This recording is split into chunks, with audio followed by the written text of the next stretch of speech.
The fuck was that?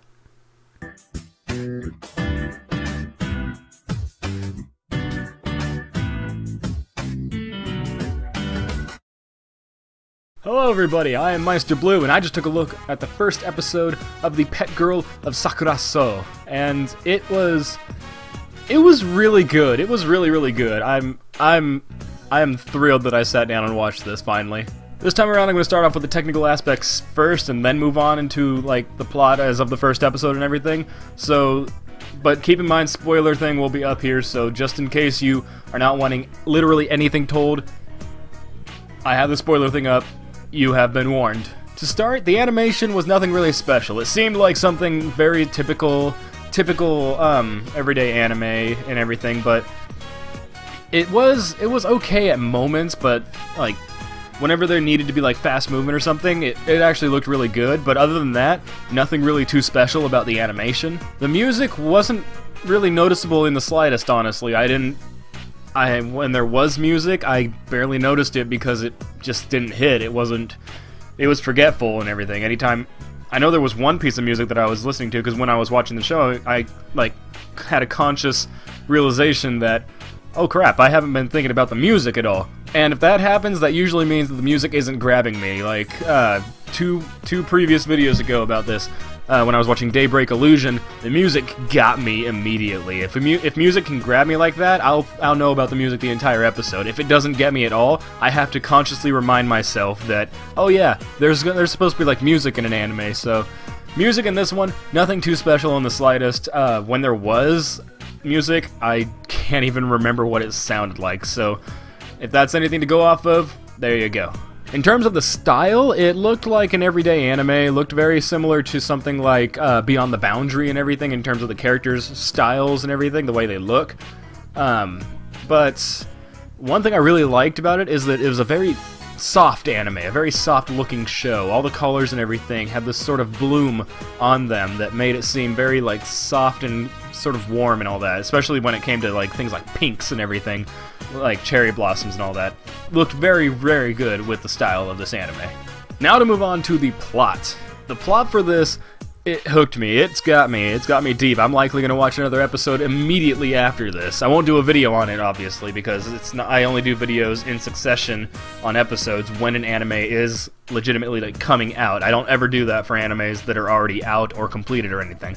But this show has me hooked. I want to know what is going to happen with all these characters. All of them. There are some that I don't even know the names of. They mentioned them, but I didn't catch it because I was too busy thinking about other things and watching the show to actually like write down what some of the characters' names were.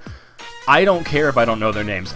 They're all interesting, and I want to know exactly what's going to happen with every single one of them. You have, the whole plot revolves around this house, this dorm for students who are going to this art university and everything. There are two types of students going to this school. Students who are majoring in arts and students who are going there for general education.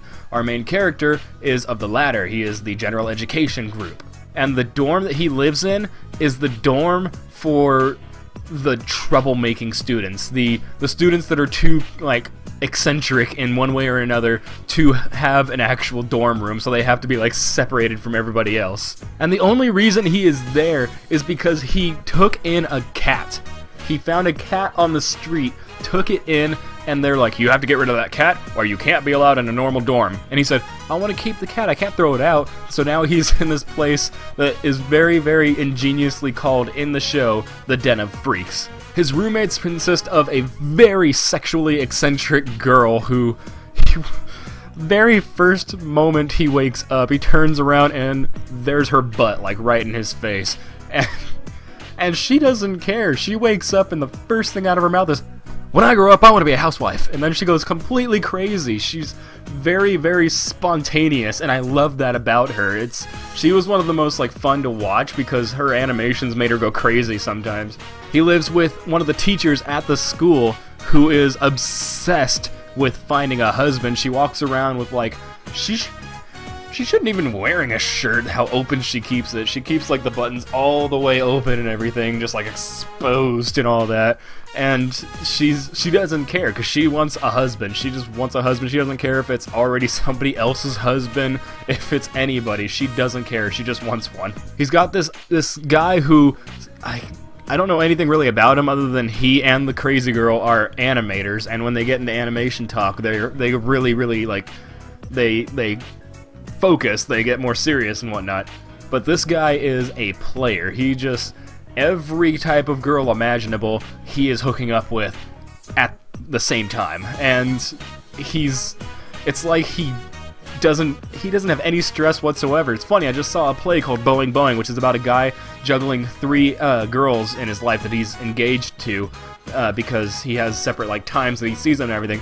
It's hilarious that this character popped up, because he's like, in the play, the guy is stressing out because they're all about to meet. This guy probably could not care less if all, like, 50 girls that he's dating are in the same area at the same time talking about him. He probably wouldn't even care. He'd probably go on a date with another one. And then you have this mysterious, like, hacker guy who you don't see the face of. All you get are, like, threats like, if something isn't done like this, I'm going to send you a virus on your computer. And it's really hilarious because he has this little AI maid that he always has sending the death threats and everything. So all these characters are so colorful and just so cool, and I just want to watch the show and find out what happens with all these people.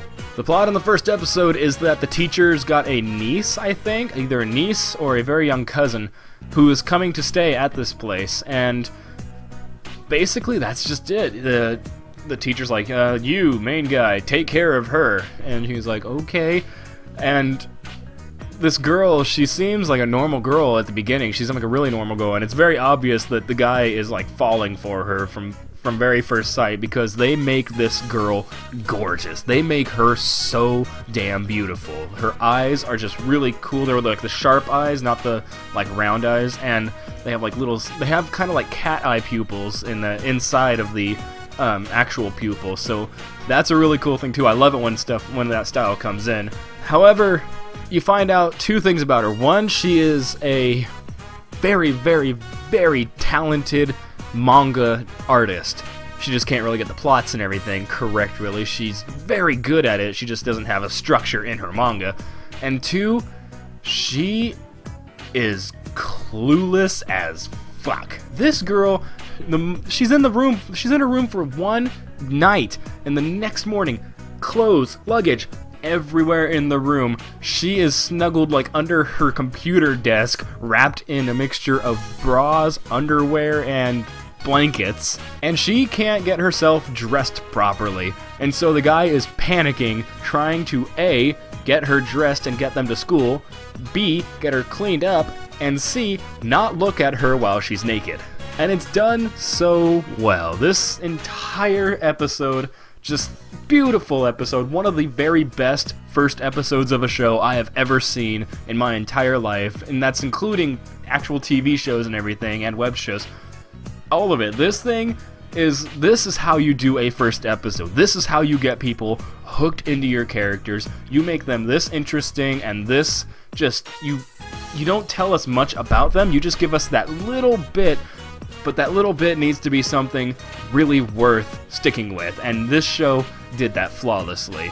I'm done singing this show's praises. Of course, I will have the anime linked in Crunchyroll down in the description, as I always do. Go check this out.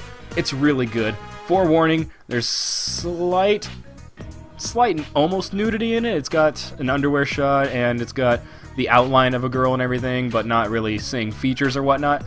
Just forewarning about that. I feel the need to disclose that. But other than that, go watch it. It's really funny, really great. If you're in the mood for something lighthearted and just really nice to watch, take a look at this. It seems like it's going to be really well, and I'm going to start watching the next episode immediately after this, because I am that interested. Of course, I've got all of the socials down linked in the description. I have a Tumblr, a Twitter, a Facebook, a Hummingbird, all those things in the description. If you like this video, please share it with your friends who might enjoy it. And again, if you want to leave comments, please avoid any possible spoilers of the show, at least in this video. If I do a video based on the entire series, feel free to spoil things, because likely I would end up spoiling them in that video anyway. But yes, leave comments if you feel like talking about it. I will, of course, jump in on any conversations you guys start down there. I am happy. I'm happy that I started Daybreak Illusion and ended with this for my little my little anime viewing thing tonight, because I needed something cheerful to like finish this off with. Because Daybreak Illusion, I started it and I'm like, oh no, this is gonna be like a tragic thing. I have animes planned and they're all gonna end up being looking happy but ending up sad. Thankfully not the case. I'm in a very good mood now and I really needed that. So until next time everybody, peace out.